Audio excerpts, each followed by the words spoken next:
ಸುಮಾರು 800 ಚಿತ್ರಗಳಿಗಿಂತ ಅಧಿಕದಲ್ಲಿ ನಟನೆ ಮಾಡಿರುವ, ಮೊದಲು ಖಳನಾಯಕ ನಟನಾಗಿ ನಂತರ ಹಾಸ್ಯ ನಾಯಕ ನಟನಾಗಿ ಹೊರಹೊಮ್ಮಿದ ನಮ್ಮ ಏಕೈಕ ಹಾಸ್ಯ ನಟ ಅಂತಲೇ ಹೆಸರುವಾಗಿರುವ ದೊಡ್ಡಣ್ಣ ಸರ್ ಅವರ ಮನೆ ನೋಡಿ ಸ್ನೇಹಿತರೆ. ಇದು ನಾನು ಬರ್ತಿದ್ದೀನಿ ಚಿನ್ನ.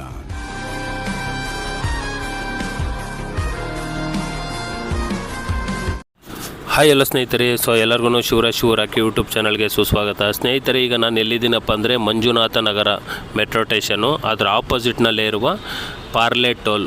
ಸೊ ಬೆಂಗಳೂರಿಂದ ಬಂತು ಅಂದರೆ ನಾವು ತುಮಕೂರು ಹಾಸನ ಕಡೆಗೆ ಹೋಯ್ತು ಅಂದರೆ ಫಸ್ಟು ಸಿಗೋ ಟೋಲೇ ಪಾರ್ಲೆ ಟೋಲು. ಈ ಪಾರ್ಲೆ ಟೋಲ್ ಪಕ್ಕದಲ್ಲೇ ಪಾರ್ಲೆ ಆಫೀಸ್ ಇದೆ ಎಡಭಾಗದಲ್ಲಿ. ಸೊ ಈ ಎಡಭಾಗದಲ್ಲಿ ಸರ್ವಿಸ್ ರೋಡ್ ಕಡೆ ಹೋಗ್ಬೇಕು, ಪಾರ್ಲೆ ರೋಡ್ ಸೈಡು. ಸೊ ಈಗ ನಾನು ಪಾರ್ಲೆ ರೋಡು ಸರ್ವಿಸ್ ರೋಡಲ್ಲಿದ್ದೀನಿ. ಸೊ ಇದು ಮಂಜುನಾಥ ನಗರ ಮೆಟ್ರೋ ಸ್ಟೇಷನು, ಅದರ ಪಕ್ಕದಲ್ಲಿರುವುದೇ ಪಾರ್ಲೆ ಟೋಲು. ಸೊ ಇವತ್ತು ನಾನು ನಿಮಗೆ ಯಾವ ಸೆಲೆಬ್ರಿಟಿ ಮನೆ ತೋರಿಸ್ತಾ ಇದ್ದೀನಪ್ಪ ಅಂದರೆ, ಈಗಾಗಲೇ ನಿಮಗೆ ಗೊತ್ತಿರ್ಬೋದು, ನಮ್ಮ ಕನ್ನಡ ಇಂಡಸ್ಟ್ರಿಯಲ್ಲಿ ಹಾಸ್ಯ ನಟ ಅಂದ್ರೇ ಅದು ನಮ್ಮ ದೊಡ್ಡಣ್ಣ ಸರ್ ಅವರು.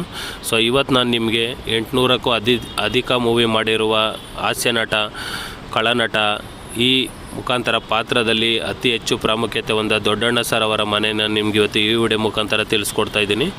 ಸೊ ನೋಡಿ, ಇಲ್ಲಿ ಈ ಹೈವೇ ಪಕ್ಕದಲ್ಲೇ ಸರ್ವಿಸ್ ರೋಡ್ ಇದೆ. ಈ ಸರ್ವಿಸ್ ರೋಡ್ ಮುಖಾಂತರ ಸ್ವಲ್ಪ ಮುಂದೆ ಬಂತು ಅಂದ್ರೇ ಇಲ್ಲಿ ನಿಮ್ಮ ಗಾಡಿ ಬಂತಲ್ಲ, ಸೊ ಇಲ್ಲಿ ಎಡಭಾಗಕ್ಕೆ ತಗೋಬೇಕಾಗುತ್ತೆ.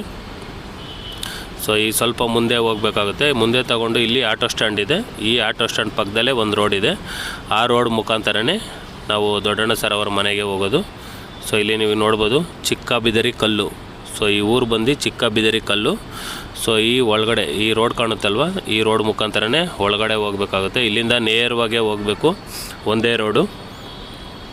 ಸೊ ಈ ಆಟೋ ಸ್ಟ್ಯಾಂಡ್ ಪಕ್ಕದಲ್ಲೇ ನಿಮಗೆ ಗೊತ್ತಿರ್ಬೋದು, ನಮ್ಮ ದೊಡ್ಡಣ್ಣ ಸರ್ ಅವರ 1981 ಮುಖಾಂತರ ಕನ್ನಡ ಚಿತ್ರರಂಗಕ್ಕೆ ಪದಾರ್ಪಣೆ ಮಾಡಿದರು. ಕೂಡಿ ಬಾಳಿದರೆ ಸ್ವರ್ಗ ಸುಖ ಮುಖಾಂತರ 800ಕ್ಕೂ ಅಧಿಕ ಚಲನಚಿತ್ರದಲ್ಲಿ ನಟನೆ ಮಾಡಿದ್ದು ಖಳನಾಯಕ ನಟನಾಗಿ, ಹಾಗೆ ತಂದೆ ಪಾತ್ರದಲ್ಲಿ, ಹಾಗೆ ವಿಲನ್ ಪಾತ್ರದಲ್ಲಿ ಹಾಸ್ಯ ನಟನಾಗಿ ಹೊರಹೊಮ್ಮಿದರು. ಸೊ ಅವ್ರದ್ದೊಂದು ಕಾಮಿಡಿನ ನೋಡೋಣ ಬನ್ನಿ. ಮಾಮ, ಏನ್ ಮಾಮ ಚೆನ್ನಾಗಿದ್ಯಾ? ಅಕ್ಕ ಚೆನ್ನಾಗಿದ್ದಾಳ? ನಿನ್ ಮಗಳು ಚೆನ್ನಾಗಿದ್ದಾಳ? ಮತ್ತೆ ಚೂಡಿದಾರ್ ಕಳ್ಸಿದ್ದೆ, ಸೈಜ್ ಕರೆಕ್ಟ್ ಆಗಿದ್ಯಾ? ಸರಿ ಇಲ್ಲ ಅಂದ್ರೆ ಬೇರೆ ಕಳ್ಸ್ಕೊಡ್ತೀನಿ, ಏನೋ ಬೇಜಾರ್ ಮಾಡ್ಕೋಬೇಡ ಅಂತ ಹೇಳ ಅವಳಿಗೆ. ದೀಪಾವಳಿಗೆ ಮನೆಗೆ ಬರ್ತೀನಿ, ಪಿಕ್ಚರ್ ಕರ್ಕೊಂಡು ಹೋಗ್ತೀನಿ ಅವಳನ್ನ, ಎಡಕಲ್ಲ ಗುಡ್ಡದ ಮೇಲೆ. ಬರ್ಲಾ ಮಾಮ? ಸೊ ಇಲ್ಲಿ ನಾವು ಗೋದ್ರೇಜ್ ಗೋಲ್ಡ್ ಕಂಟ್ರಿ. ಸೊ ಅದಾದ ಅಂತಂದ್ರೆ ಶ್ರೀರಾಮ್ ಪಬ್ಲಿಕ್ ಸ್ಕೂಲ್ ನಮ್ಮ ಬಲಭಾಗದಲ್ಲಿ ಈ ಸ್ಕೂಲ್ ಬರುತ್ತೆ. ಇಲ್ಲಿಂದ ನಾವು ನೇರವಾಗಿ ಹೋಗ್ತಾ ಇರಬೇಕು. ಇವರ ಮನೆ ಬಂದು ಮುನಿಸ್ವಾಮಪ್ಪ ಲೆವೆಟ್ನಲ್ಲಿ 4ನೇ ಮುಖ್ಯ ರಸ್ತೆಯಲ್ಲಿ ನಮ್ಮ ದೊಡ್ಡಣ್ಣ ಸರ್ ಅವರ ಮನೆ ಇರೋದು. ಸೊ ಇಲ್ಲಿಂದ ನಾವು ನೇರವಾಗಿ ಹೋಗ್ತಾ ಇರಬೇಕು. ಸೊ ಇವರು ಮೂವಿಗಳು ನಿಮಗೆ ಗೊತ್ತಿರ್ಬೋದು, ಕೂಡಿ ಬಾಳಿದರೆ ಸ್ವರ್ಗ ಸುಖ ಅಂತ ಈ ಮೂವಿ ಮುಖಾಂತರ 1981ರಲ್ಲಿ ಪದಾರ್ಪಣೆ ಮಾಡಿದರು. ಅದಾದಮೇಲೆ ನಮ್ಮೂರ ದೇವತೆ, ಸಾಂಗ್ಲಿಯಾನ, ಅಂಜದ ಗಂಡು, ದೇವ, ಸಿಬೈ ಶಂಕರು. ಸೊ ಇದೇ ಥರ 800ಕ್ಕೂ ಅಧಿಕ ಮೂವಿಗಳಲ್ಲಿ ನಾಯಕ ನಟನಾಗಿ, ಪೊಲೀಸ್ ಪಾತ್ರ, ಖಳನಾಯಕ, ಅದಾದಮೇಲೆ ಹಾಸ್ಯ ನಟನಾಗಿ ಹೊರಹೊಮ್ಮಿದ ಏಕೈಕ ದಿಗ್ಗಜರು ಅಂದ್ರೇ ಅದೇ ನಮ್ಮ ದೊಡ್ಡಣ್ಣ ಸರ್ ಅವರು. ಸೊ ಇಲ್ಲಿ ನಾವು ಬಲಭಾಗಕ್ಕೆ ತಗೋಬೇಕಾಗುತ್ತೆ. ಇಲ್ಲಿ ನೀವು ನೋಡ್ಬೋದು 4ನೇ ಮುಖ್ಯ ರಸ್ತೆ, ಮುನಿಸ್ವಾಮಪ್ಪ ಬಡಾವಣೆ. ಸೊ ಇಲ್ಲಿಂದ ನಾವು ನೇರವಾಗಿ ಹೋಗಬೇಕು. ಇದೇ ರೋಡಲ್ಲೇ ನಮ್ಮ ದೊಡ್ಡಣ್ಣ ಸರ್ ಅವರ ಮನೆ ಇರೋದು. ಸೊ ಹೀಗೆ ನಾವು ನೇರವಾಗಿ ಹೋಗ್ತಾ ಇರಬೇಕು.